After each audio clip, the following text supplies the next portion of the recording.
I'm pretty weak when it comes to bench press. I can't even do 2 plates on each side. Practically, I've got a ways to go, but theoretically, I'm here to help. So chill out. Don't be too aggressive at me. This is a safe space. Let's keep it positive. We're all a work in progress, and I'm just trying to do my best too, because I've only been doing this exercise for about a year. From the age of 17 all the way to 30, I'd never done bench press in my life. This is shocking to many of you watching. This isn't the norm. Most people, the first day in the gym, the first exercise they do is the bench press. So I'm just highlighting this as a fact for you guys. If you're doing something new, it's going to take you time to progress, and you're not going to be great straight away. You'll notice that I'm using a pretty strict and conservative technique on my bench press. I'm going quite slow. Sometimes I'm doing an isometric pause at the bottom, and this is really going to cut how much weight that I can lift in the exercise. There's a concept called training versus performance. If you want to lift the maximum amount of weight, you're going to drop that eccentric fast, bounce it off your chest, use that stored energy in your tendons to recoil the weight up. But when I'm doing regular training, I'm not there to impress other people. I'm doing this for myself. I'm using a technique that I'm trying to ingrain good habits with, using a sensible weight that still challenges me, because I know that if I wanted to display my max strength, I can just drop the bar faster and push. The bench press is usually the 3rd exercise on my push day, so inherently it's going to be much weaker because I'm training in a fatigued state. And that's the unfortunate reality of exercise. We're more tired and we can't give as much gusto on the exercises later on in the workout. So if I wanted to prioritize the bench press for increasing my strength, I'd put it at the start of my workout in order to improve faster. If you look at my body, I'm a long limb lifter. I have really long arms, a huge wingspan, which makes pushing much harder because there's a huge distance that I have to hoist these weights, whether it's on the bench press or the overhead press, and I just find it harder. My muscles and the leverages there just aren't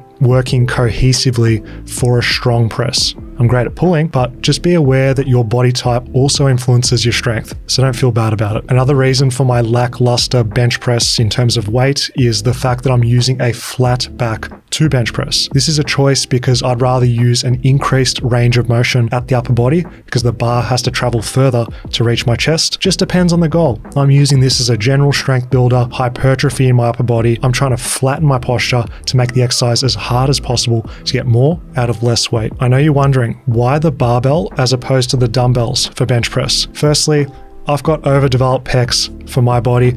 I don't need to be doing dumbbells to grow this muscle group even more. I'd rather use a close grip on the barbell to overload my triceps, as I can still do the bench press, but prioritize a different muscle group in my arms. Thinking dumbbells are better than bench press or vice versa is the wrong thinking. Instead, you should stick to an exercise and be consistent with it, overload it, get stronger on the movement. And then over time, you can swap to the other exercise if your goals change or you want some variety. The main thing is that you're not constantly swapping back and forth between each exercise if you're trying to improve performance and feel more congruent with how your body's moving in the bench press. If the barbell bench press is comfortable on your joints and tendons, it's an exercise that you find fun and you're motivated to progress with, then it's a sound choice for building muscle and strength. But why are you doing a flat bench instead of an incline, which is what most people do? If you're doing an overhead press, then you're getting the benefits of an incline in some way. You're still targeting the upper pecs, the anterior delts, and you're strengthening a pretty similar movement. If on the other hand, you're not doing overhead press in your workout, then I would recommend doing incline press to get the best of both worlds, because you're somewhat training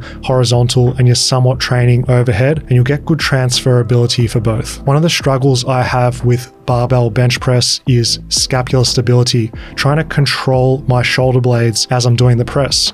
My background is in calisthenics, so I come from a retraction to protraction world and school of thought. So on the bench press, trying to keep my scaps retracted isn't the easiest task, especially when benching in the traditional sense. How to fix that shoulder stability is 1, just benching more. You'll get better at being able to control your scaps, but I find it helpful in a warm-up to do scapular push-ups as well as a set of rows, just to warm up and activate those antagonist muscles for the bench press, which are your rhomboids, mid-traps, just to give you a stable platform to press from. A big lesson that I've learned from bench press is that progression and perfecting your technique takes time. Lifting heavier should be one of the main forms of progressive overload, but you've got to do it patiently. And what I've found most effective is doing sets of 5+ in order to build technique and practice and refine the skill of the bench press. What quality technique looks like for me is a controlled negative, getting that time under tension with an explosive concentric. You're getting the best of both worlds here because you're stimulating the muscles, but then that fast intention on a concentric builds that explosive neural strength. A major goal that I have is consistency of technique. I'm trying to have my bar path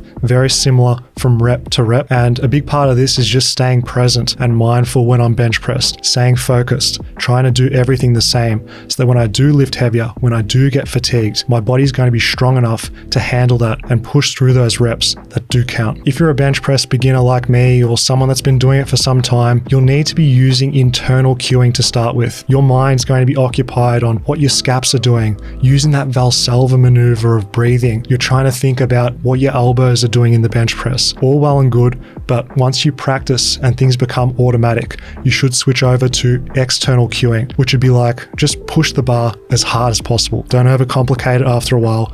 Just focus on what you need to do, which is the effort. For those of you watching, I know you're a generalist like me. You want to be pretty strong, have some muscle mass, and be able to explore a lot of different exercises. That's why the 1 rep max on the bench press doesn't interest me. It requires specialization, peaking, low rep ranges, a ton of sacrifice where you have to dedicate yourself to one exercise. On the other hand, what does motivate me is testing my 5 rep max. How much can I lift on the bench press for 5 reps? Because that metric is something that you don't need specific training for. You can use moderate to higher reps on the bench press. And then you can also explore different exercises in your program without dedicating yourself 100% to the bench press. Seems like such a shame to just go for one movement. I much prefer to explore a variety of exercises with weights, with calisthenics, and just not be boxed into one style of training. Mad respect to the powerlifters out there who are lifting crazy weights on their 1 rep max on the bench press. That would absolutely crush me. You've got way more dedication to one thing than I can. I love to explore